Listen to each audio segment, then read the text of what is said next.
Advertencia. El siguiente contenido es basado en opiniones de diferentes temas de divulgación científica y humanística, resultado de la formación profesional de los panelistas. Cada uno de ellos es responsable de sus aportes. Dicho esto, los invitamos a prepararse su bebida favorita, relajarse y acompañarnos. Bienvenidos a Informol. Excelente.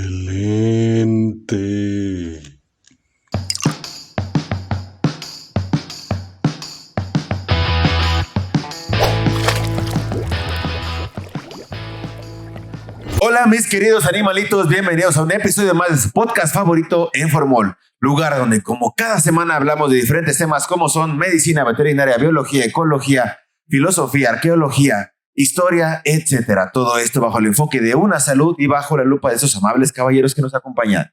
Les presento a la mesa, a mi izquierda, nuestro querido arqueólogo de cabecera, Nicolás Fuentes. ¿Cómo estás, Nico? Hola, ¿cómo te va? Hola a todos. A nuestra derecha, nuestro querido médico de las estrellas, el doctor Vicente Gallardo. ¿Cómo estás, Vicentín? ¿Cómo estás, Manuel? Bien. ¿Y tú, Pandita? ¿Cómo están? En los controles, nuestro querido Andy Pandy. ¿Cómo estás, Andy? Y yo, para moderar la mesa, Manuel Serrano, médico veterinario.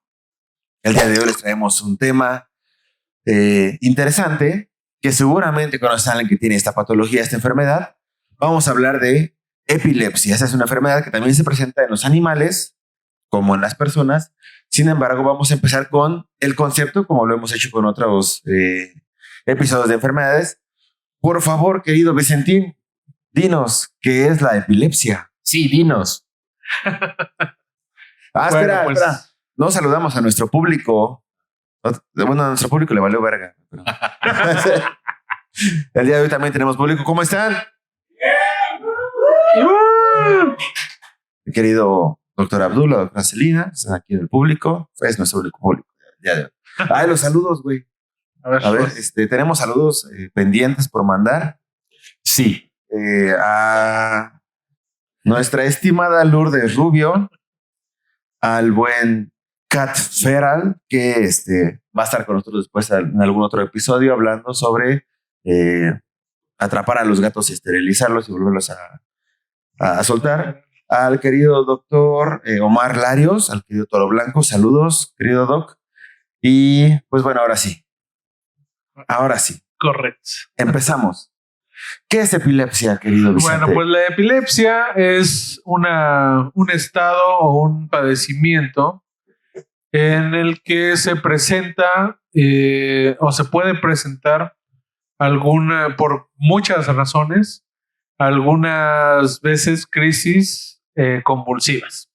¿Qué son las crisis convulsivas? Bueno, las crisis convulsivas son un estado un estado temporal, un periodo en el que probablemente haya un cambio en algún circuito cerebral y esto conduzca a movimientos repetitivos, a periodos de ciertas fases o cambios de conciencia o pérdida de alguna función momentánea y que normalmente después de cierto periodo vuelve o digamos que se vuelve a encender, digamos, lo normal. O sea, digamos que es como si fuera un pequeño cortocircuito y después de ese cortocircuito se regresa a la normalidad. Para que se clasifique como epilepsia o para que alguien diga, pues tengo epilepsia, por lo menos deben de presentarse dos crisis epilépticas en 24 horas o en 6 meses haber presentado diferentes tipos de crisis epilépticas.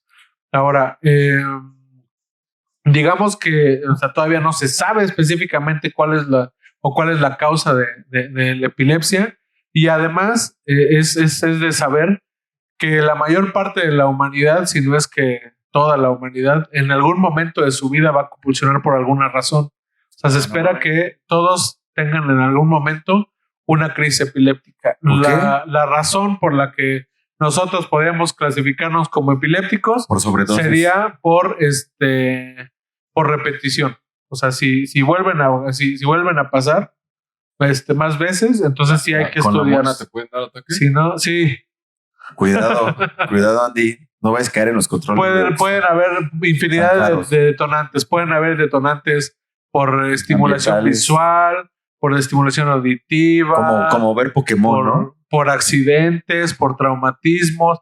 Entonces, en algún momento, incluso, o ni siquiera saber qué lo detonó, porque, por ejemplo, los niños sufren muy seguido de crisis, por ejemplo, de ausencias. Y eso se considera una crisis convulsiva.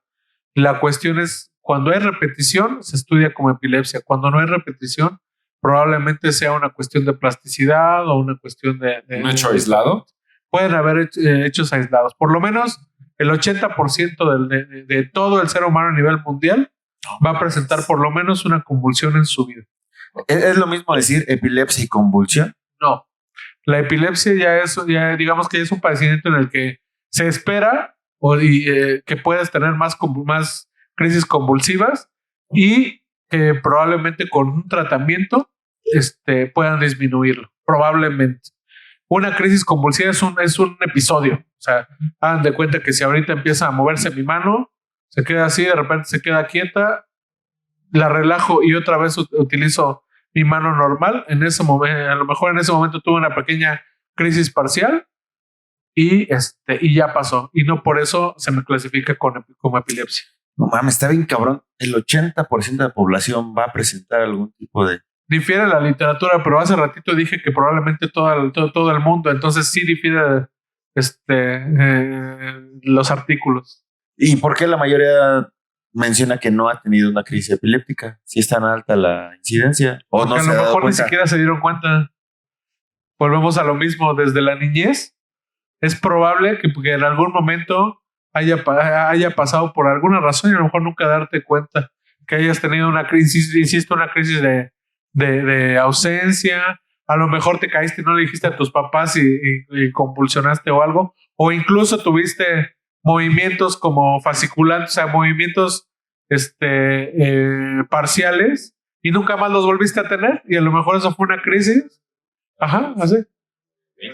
Y puede ser que no lo hayas considerado como algo raro y entonces no avisas y entonces tuviste. Y, esta enfermedad tiene una característica que, inclusive en la actualidad, cuando ves a una persona tener una crisis convulsiva, es muy impactante. Ahora, no me imagino lo que eras sin saber lo que es una crisis convulsiva, sin lo que era epilepsia. O sea, yo creo que, bueno, estamos seguros, ¿no? Que de ahí vienen muchos mitos de exorcismo, güey, de posesiones y todo este desmadre, Mira, ¿no? Lo que yo estaba viendo es que, mira, los primeros casos reportados que concuerdan con el cuadro clínico de la epilepsia, güey, están en Babilonia. Están ahí. ¿Por qué? Estos cabrones de Babilonia, güey. No, Tienen todo. No, Egipto también tiene sus propios, los griegos también tienen su registro, ¿no? Pero como lo reportaban, decían, es una crisis epiléptica. No, la mayoría de las culturas, sobre todo en la Edad Media y también aquí en México prehispánico, Decían, aquí es la chiripiorca, ¿no? Los mayas como los mexicas que tienen registro, no, ellos le atribuían que era una enfermedad del corazón, que algo estaba oprimiéndote tu corazón y eso causaba las convulsiones. Tienen hasta un nombre en náhuatl. La convulsión tiene un nombre en náhuatl. La enfermedad. Ahí va, es Yopalpatzimitzkilitzi. Madre. Que quería decir que significa debilidad a causa de una fuerte opresión en el corazón o bien amortecimiento por intensa compresión del corazón. Hay algunas culturas que incluso les decían la enfermedad del grito, porque en muchas ocasiones, justo antes de la crisis, gritaban. Pero más como algo maligno, veo que se clasificaba como una enfermedad vergonzosa. No, digo del grito, no maligno. Pero me refiero a que era como más así como... Qué pena. Ajá, o sea, era... Bueno, es que todavía, es ¿no? que no es agradable ver a alguien tener una pena. No, y ni para las personas que sufren la enfermedad es agradable convulsionarse frente a otras personas. No, luego es muy violento. Yo cuando en mis tiempos chavos trabajé en una cafetería en el aeropuerto de la Ciudad de México. Puedes decir la marca sin pedos, nadie nos ve. No. Y y era un señor que recogía la basura de todos los locales que están en el aeropuerto, güey. Y me daba, o sea, yo cuando lo vi por primera vez, güey, yo lo vi y traía casco, güey, traía un casco, güey. Y yo dije, güey, ¿qué pedo, no? ¿Por qué traía un casco, güey? Es el jugador de americano. No, y después me enteré que el señor era epiléptico. Y entonces se ponía su casco porque luego estaba solo con los contenedores y se daba unos. Luego llegaba con un ojo morado. Y decía, pero es una inconsciencia que lo dejan trabajar con casco. Pues es que no tenía. Pues no es que lo deje, ¿no? O sea, porque él solito hacía la recolección. Si no tenía para. O sea, era su modo de. ¿Pepenador? Sí. No, bien denso. Pero siempre le hacíamos el paro, ¿no? Le dábamos comida, le invitábamos todo lo que quisiera. Pero pues yo decía, no mames, qué difícil es vivir con esa enfermedad, güey, ¿no? Está muy cabrón. Y entonces, en todo este periodo, desde donde se empieza a registrar hasta más o menos, menciona los años 20, que comienza ya la estructura, ¿no? De la estructura clínica de lo que es la epilepsia, ¿a qué más se le podía llegar a atribuir? Aparte de la compresión del corazón, ¿no?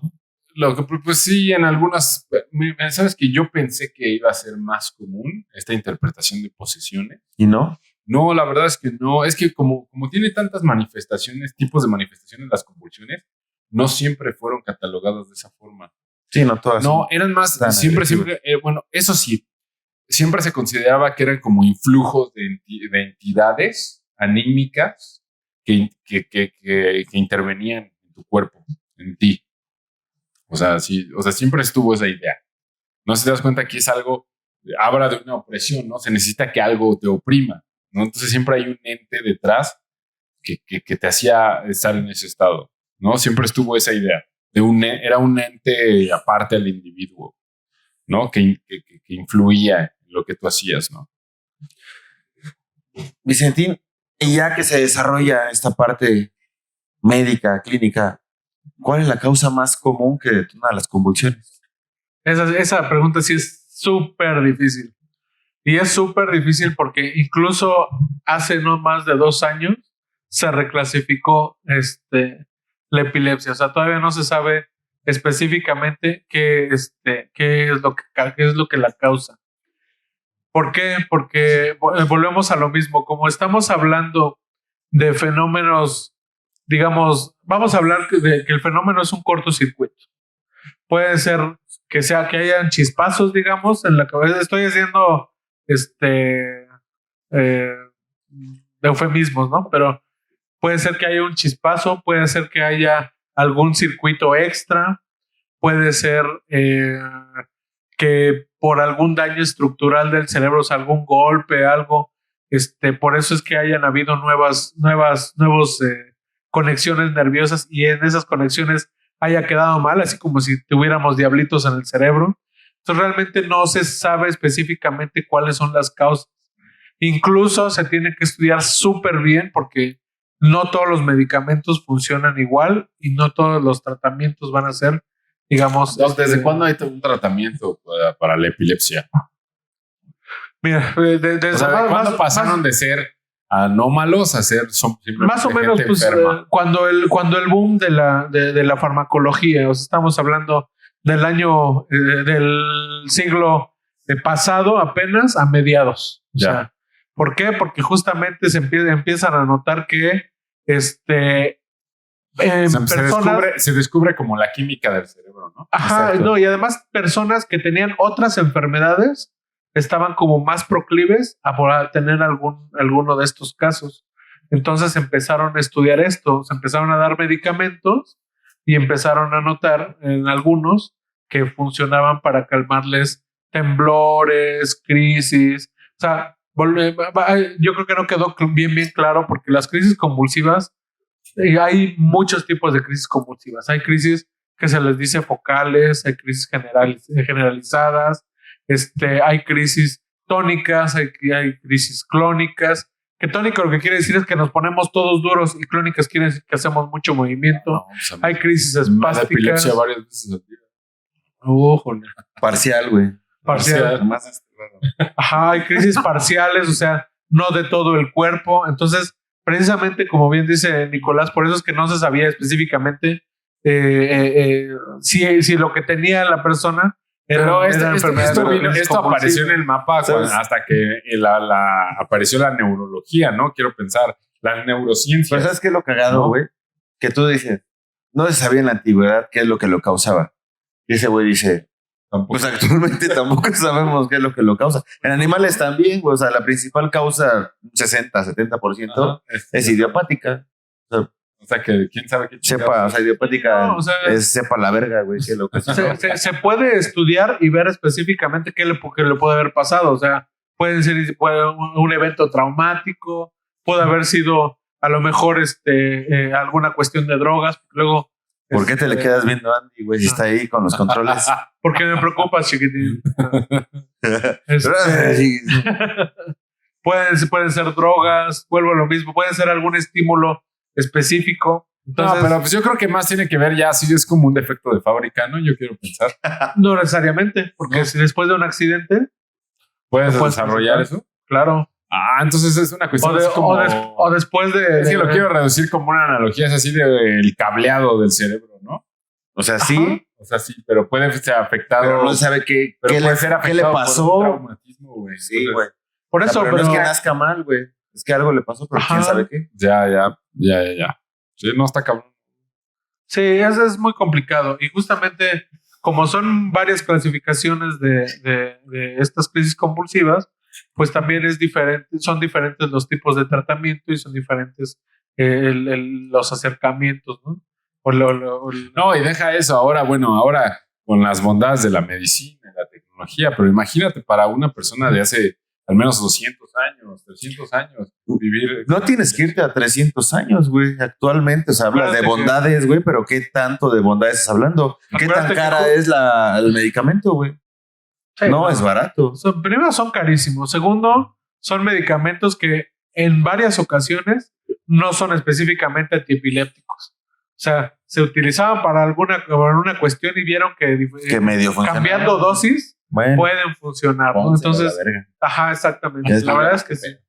Entonces, normalmente pues incluso... Pues no sabe un chingo esta enfermedad, güey. Incluso todos los tratamientos inician con antiepilépticos, digamos, de primera línea, y ya después, ya cuando se estudia adecuadamente, se ve que hay una cuestión orgánica, si se ven que hay otro tipo de cuestiones, ya le vas escalando. Y aparte, poniéndonos igual otros chairos, güey, ahora voy a ser yo el chairo, güey. Madre. Muchos de estos medicamentos son como tal anestésicos, güey. A diferentes o tranquilizantes, bebé. O sea, en crisis convulsivas muy severas, güey, vuelven a los pacientes casi en un estado de zombie, güey.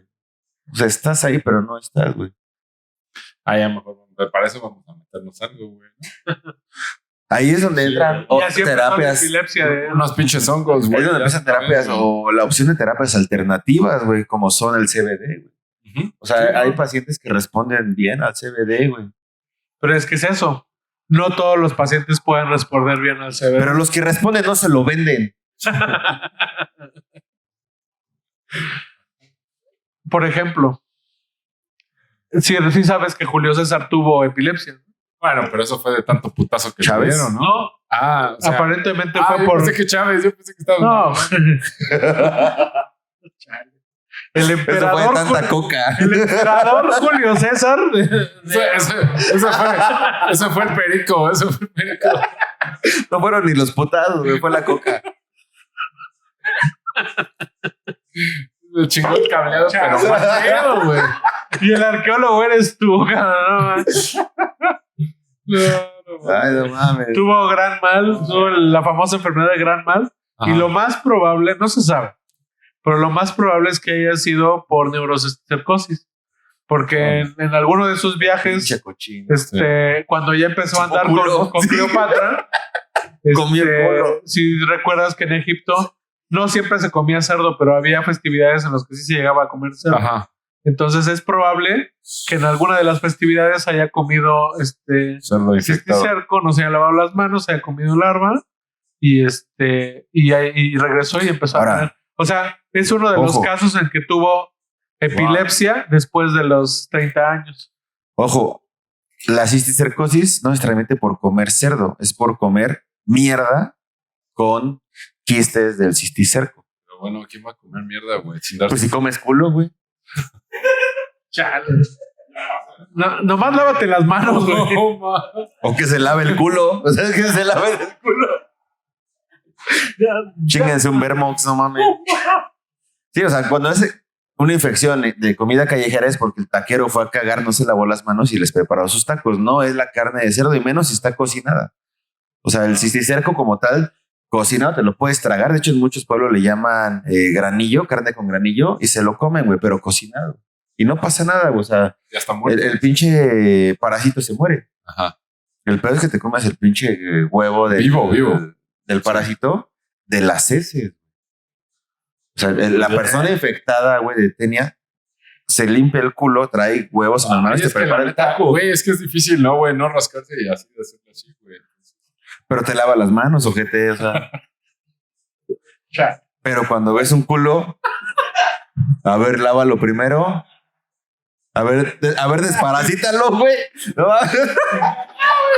Y dices, pues Ya terminó el tema, güey. ya estamos en esto, pues ya ni modo, ¿no? No así, mames. chingue su madre, güey. Lo de menos es la convulsión. Tienes que cargar con tu botecito de yodo, güey. Sí, güey, ya, así, güey. ¿no? Unos algodonazos, Sí, órale. Una embrocada, güey, así. ¿Por qué yodo? Nada más con jaboncito, no seas cabrón.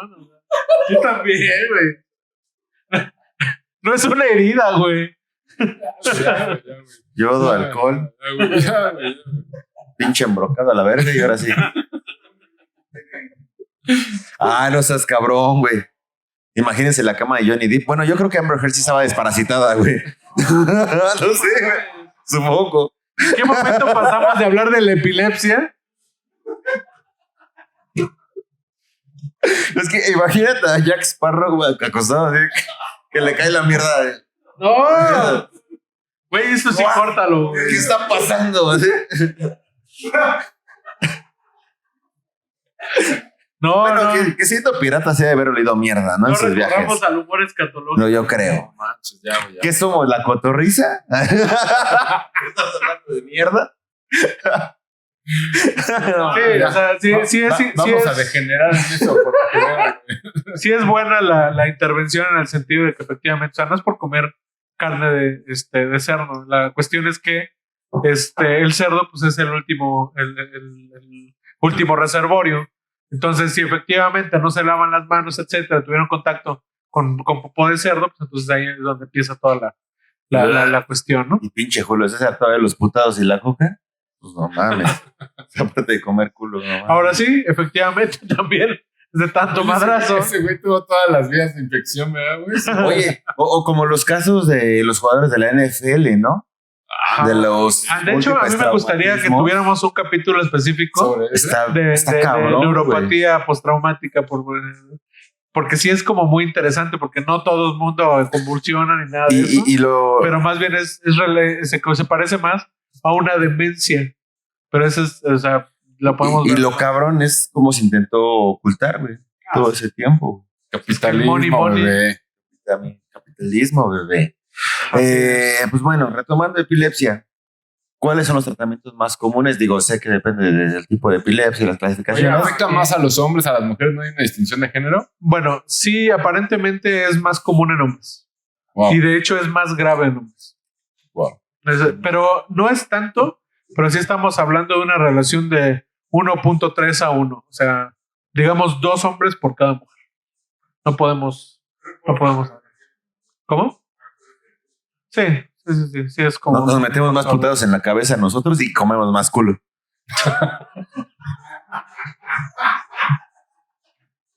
Bueno, sí. Esos son los factores de riesgo. Sí, concuerda. Sí. No, incluso. Qué bueno que ahora las lesbianas están ganando terreno, güey. O sea, yo creo que también comen culo. ¿Qué pasa? Ya es general. Güey, también comen culo. Es una tendencia a la alza. A la alza. No, se va a emparejar. Sí, pues sí. Guarden mis palabras. Te iba a decir algo importante y se me olvidó. Síndromes genéticos, o sea, También se ha visto que está más relacionada. Ay, o sea, mi tortilla se está moviendo. Hay síndromes específicos que digamos que se pasan directamente a los hombres. Entonces, también pueden ser como marcadores genéticos que son, que digamos, hagan síndromes ligados a cromosomas o síndromes de dominantes. Wow, Así es. Y de hecho es una de las últimas clasificaciones, porque primero se investiga qué tipo de convulsión es. Segundo, más o menos el origen. Y tercero, si hace un síndrome. Y entonces ya a partir de ahí ya se pueden tomar decisiones. Los tratamientos, volvemos a lo mismo. O sea, pueden variar mucho. La mayor parte de los tratamientos sí están relacionados a antiepilépticos. No voy a decir nombres, obviamente, pero está relacionado a antiepilépticos, está relacionado a antidepresivos, está relacionado a tranquilizantes, también a antipsicóticos, porque pues muchas convulsiones también tienen que ver con cuestiones psicóticas, y hasta ansiolíticos. O sea, volvemos a lo mismo. O sea, muchas veces y pasa, ¿no? Que les dan un tratamiento, lo ven en Google y dicen, ay, no, este tratamiento, el doctor no sabe, esto es para otra cosa. Y no. A ver, vamos a ver que hay diferentes tipos de tratamientos para todas las diferentes clases de convulsiones. Sí hay ocasiones en las que se puede, digamos, curar. De hecho, se clasifica como alguien curado, alguien que no ha vuelto a tener crisis epilépticas por más de 5 años sin medicamento. O sea, cuando llevan, digamos, un tratamiento por algún tiempo, lo dejan de tomar y durante 5 años no tiene ninguna crisis, se puede clasificar como curado, aunque siempre hay un riesgo de que pudiera volver a tener. ¿En qué porcentaje se curan? Mira, es complicado porque normalmente no se estudian bien, pero cuando se estudian bien tiene un grado de curación de más del 70%. Pero cuando no se estudian bien, hay gente que vive toda la vida con crisis epiléptica. Entonces, digamos que menos del 50%. Sí, mira, esto es todo. Es apego al tratamiento, son cuestiones de costo familiar, porque muchos de estos tratamientos no están cubiertos por seguridad social o todo. Entonces, es estar pagando, es estar buscando diferentes tratamientos. A veces los cambian, ¿no? Y entonces a la hora de cambiarlos pueden desembocar en algo más. Yo diría que, y de acuerdo a los diferentes artículos, que, o sea, mitad y mitad. O sea, 50% puede llevar a un buen fin y 50% puede estar relacionado a... Es que se desconoce mucho de la enfermedad. Sí, o sea, volvemos a lo mismo. Se conocen algunos mecanismos, pero no se conocen el por qué y no siempre se estudia adecuadamente. Y aquí el costo no solo es monetario, o sea, el costo familiar creo que va inclusive más allá de lo monetario, porque tener una persona con crisis convulsivas implica otro tipo de gastos o desgastes. No, y otro estilo de vida completo. Sí, porque la persona no puede estar en la calle como cualquier otra persona. O sea, es un riesgo para él y para otros. O sea, una persona convulsiva no puede manejar. Una persona convulsiva no puede viajar en transporte público solo sin tener algún tipo de identificación.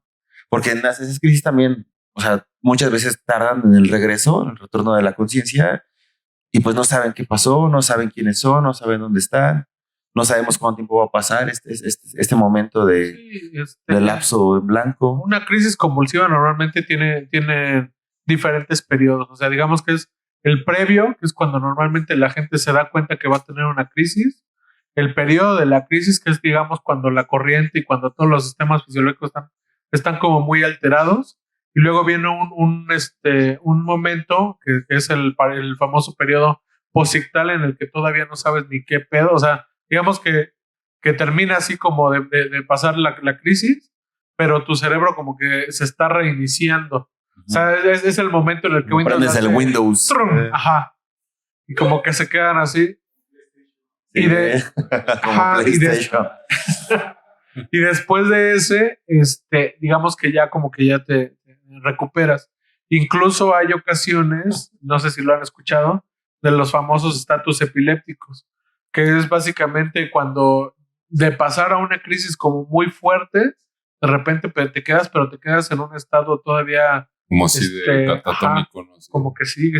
No, es que aparte del desgaste energético que presenta una convulsión, o sea, la gente que la presenta queda devastada, o sea, queda sin energía, porque es mover todos tus músculos, mover todo tu cuerpo, güey, en un solo momento y de manera rápida. O sea, es un ejercicio que a lo mejor gente no hace en todo el año, lo hace en 10 segundos. No, en los putazos que te pones. Y los madras que te pones, güey. A ver, ahora está interesante. ¿Qué se hace? ¿Ustedes qué hacen o qué harían si ven a alguien convulsionar en la calle? Le avientas una cubetada de agua. Chale. ¿Dónde? ¿Qué Bueno, la recomendación. Es como, yo sabía que es así como mantener las vías aéreas libres y sobre todo girarlo para que no se la lengua no se obstruya y nada más, pues ya nada más dejarlo que tenga su ataque, Sí, controlarle los movimientos para que no se lastime y ya. un cincho en la boca. No, yo sabía que eso tal vez no es muy necesario, sino simplemente no mantener las vías aéreas Libres. y ya dejarlo que tenga su ataque y contenerlo para que no se lastime. Exactamente. Lo primero es tener Dejar calma. que pase. Sí. Lo segundo, o más bien lo primero es que nosotros estemos seguros. Lo primero es que primero es nuestra seguridad. Segundo es ver si podemos apoyarlos. ¿Cómo vamos a poder apoyarlos? Vamos a ver la situación y todo. Tercero, realmente no se puede hacer gran cosa. Lo único que podemos hacer es evitar que se siga lastimando. ¿Cómo? Pues a lo mejor colocarlo en una posición donde no se pueda lastimar, digamos, el cuerpo, la cabeza, etcétera. Revisar que sí está respirando y dejar que pase la crisis. Lo de la movilización y eso no siempre se puede cuando son tónico-clónicas, porque hay veces que los espasmos son tan fuertes que realmente nosotros no podemos movilizarlo tanto. Pero sí, pues dejar que respire y estar checando. Hay, por ejemplo, ya en hospitales, pues sí se llegan a poner oclusores o algo para que no se ahoguen. Exacto, no. Sí, no meter la mano jamás. Ni tampoco le metan cosas, porque luego llegan a quererles abrir la mandíbula con palos. Con cucharas. O con cucharas y eso también. O sea, puede servir la cartera, pero sí hay que estar vigilando que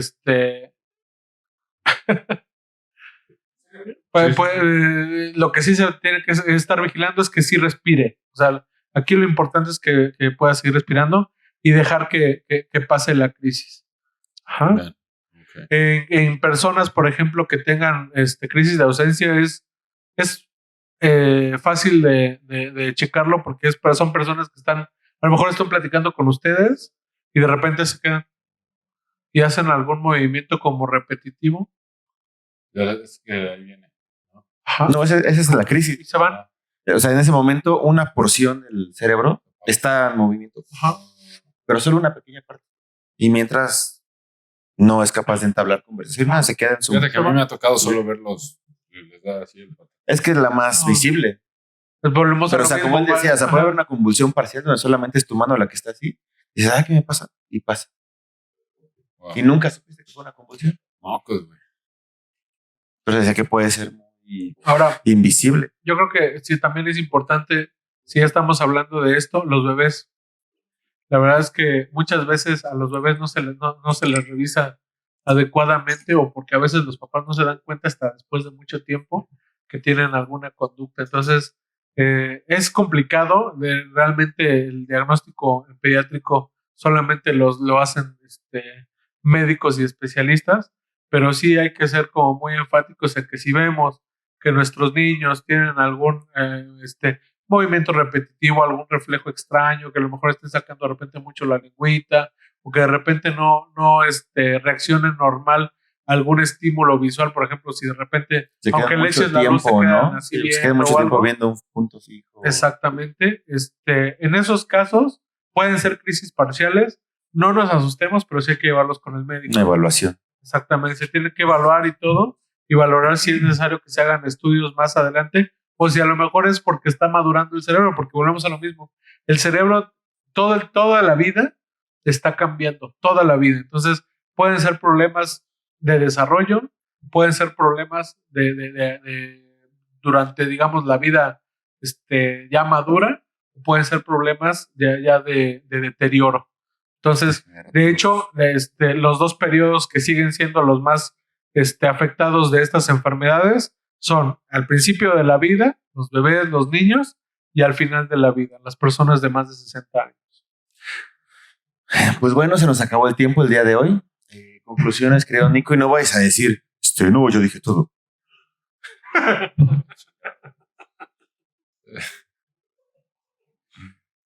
No, pues no. Yo dije todo. No, en serio. Pero... Bueno, gracias por tus pinches palabras. Por eso nadie nos ve. Sí, conclusiones, querido Vicente. Ya no nos platicaste más de la historia de la epilepsia. Vale, verga. Conclusiones, Vicentín. No, la conclusión es creo que justo lo que acabamos de hacer, ¿no? Esta no es, digamos, una clase de epilepsia, sino es que sepamos qué es, que a lo mejor si en el peor de los casos nos llegara a pasar en la calle o algo, la podamos reconocer y que podamos ser útiles, que podamos ayudar a alguien o que podamos ayudar incluso a nuestros familiares. O sea, nunca falta que a lo mejor vas a conocer a tu sobrinito o algo y de repente si ves algo que es necesario o que puede ser revisado por un médico, que lo sepamos analizar.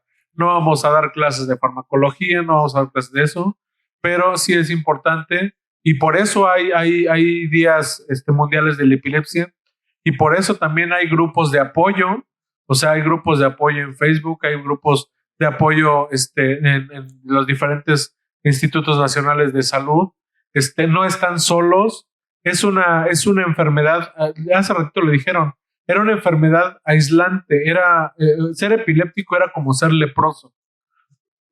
Entonces se aislaban y también eran cuestiones muy específicas mentales. Estigmatizado. Era muy estigmatizado. Entonces actualmente no permitamos eso. Podemos conocer diferentes grupos o diferentes situaciones que nos pueden apoyar tanto psicológicamente como psiquiátricamente como neurológicamente e incluso a los familiares, porque los familiares también llevan una carga, los cuidadores llegan una carga brutal muchas veces cuando son síndromes específicos donde los que digamos que el paciente es muy, muy, muy afectado, ¿no?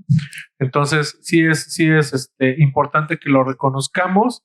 Si tienen alguna duda, volvemos a lo mismo. Escríbanos, mándenos mensajes, síganos en sus redes, los podemos orientar, qué sé yo, ya no platicamos de los animalitos, pero pues también es importante que reconozcamos. Todo exactamente iguales en los animales. Todo lo que dijiste es igual en animales. Ok. Y pues nada, ojalá y tengan la oportunidad de ver este episodio y de poder tomar una decisión si nos llega a pasar algo. Ya deja de andar mendigando views, güey. Nadie nos ve de todas formas. Mis conclusiones. En cuanto a medicina veterinaria, pues sí, en animales es exactamente lo mismo. Las mismas indicaciones, exactamente. Los tratamientos son muy parecidos.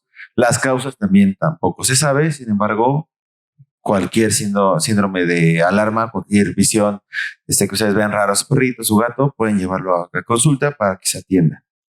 En cuanto a la epilepsia humana, pues bueno, yo como hijo de padre epiléptico puedo decir que la carga familiar es pesada, sobre todo, como bien mencionabas, para los familiares, pero hay cuestiones que pueden ser favorables dentro de lo que cabe, como son, lo que bien mencionabas, las personas con epilepsia siempre saben cuando viene la crisis, sienten cambios en sí, que saben cuando viene la crisis, entonces estar preparados y si pasa desde niños que llegamos a tener casos en primarias, secundarias, sensibilizar a la población que está cercana y sobre todo a los docentes a tener cosas muy sencillas como son una colchoneta al lado de su banca, una pequeña colchoneta para que cuando sepamos avise ponga la colchoneta y él pueda sentarse y tener su crisis dentro de la colchoneta y saber cómo se maneja. Como bien ya se dijo dentro de la formación de primeros respondientes, solamente es esperar que pase la crisis, estar revisando que esté respirando de forma correcta, no introducir ningún objeto a la boca, y si la crisis dura más de 3-5 minutos, pedir ayuda al 911, que es eso ya pasa de algo normal y necesitamos apoyo forzosamente. Pero fuera de eso es raro que pase más allá de este tiempo. Y pues bueno, espero que este capítulo les haya ayudado. Espero que el capítulo les haya interesado y que les haya generado muchas dudas. Esto fue Informol. Síganos en las redes. Pulgares arriba. Síganos en Facebook. Síganos en TikTok. Síganos en Instagram. Entren al grupo de Facebook, Formol Grupo de Autoayuda. Den like al video. Comenten, compartan. Suscríbanse. Den clic a la campanita. Nos vemos la próxima semana. Sí. Esto fue Formol. Bye.